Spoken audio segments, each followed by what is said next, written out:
উৎসব পার্বণ মানেই ভিন্ন কিছুর আয়োজন এবং নতুন নতুন খাবারের স্বাদ গ্রহণ। হ্যালো এভরিওয়ান, কেমন আছেন সবাই? আমার নতুন একটি ব্লগে আপনাদের স্বাগত জানাচ্ছি।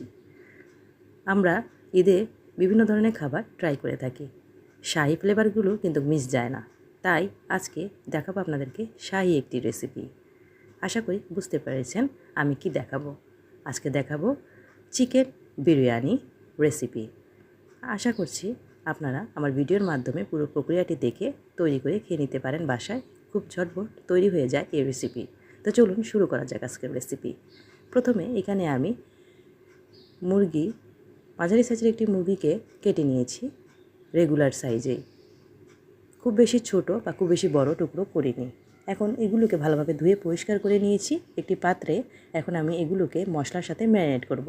এজন্য এখানে দিয়ে দিলাম আদা বাটা 1 টেবিল চামচ পরিমাণে, রসুন বাটা 1 টেবিল চামচ পরিমাণে, দিয়ে দিলাম পেঁয়াজ বাটা 1 টেবিল চামচ পরিমাণে, সাথে দিয়ে দিচ্ছি ধনিয়া এবং জিরার গুঁড়া 1 টেবিল চামচ পরিমাণে, দিয়ে দিলাম মরিচের গুঁড়া 1 টেবিল চামচ পরিমাণে, দিয়ে দিচ্ছি বিরিয়ানি মশলা 1 টেবিল চামচ পরিমাণে এবং চাট মশলা 1/2 টেবিল চামচ পরিমাণে, দিয়ে দিলাম লবণ 1 টেবিল চামচ পরিমাণে। সয়াবিন তেল আমি এখানে দিয়ে দিলাম 2 টেবিল চামচ পরিমাণে। সবগুলো উপকরণকে এখন আমি ভালোভাবে হাত দিয়ে মিশিয়ে নিচ্ছি।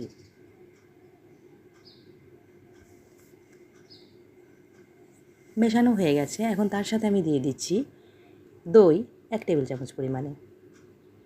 এতে এই রেসিপির টেস্ট ভালো আসবে।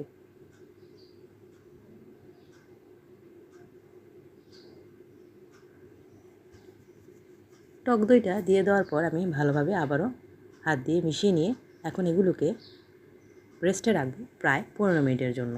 এতে করে মাংসের সাথে মশলা ভালোভাবে ম্যারিনেট হয়ে যাবে এবং মাংসের মধ্যে মশলাটা ঢুকবে।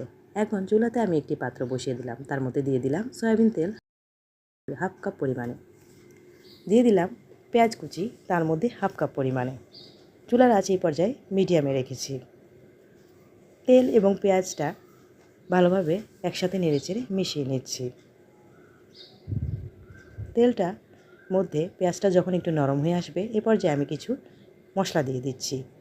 এখানে 2টি এলাচ, 2টি তেজপাতা এবং লবঙ্গ দিয়েছি 4-5টি এবং দারচিনি দিয়েছি 2 টুকরা। সবগুলো উপকরণ এখন আমি একসাথে নেড়েচেড়ে মিশিয়ে নিচ্ছি।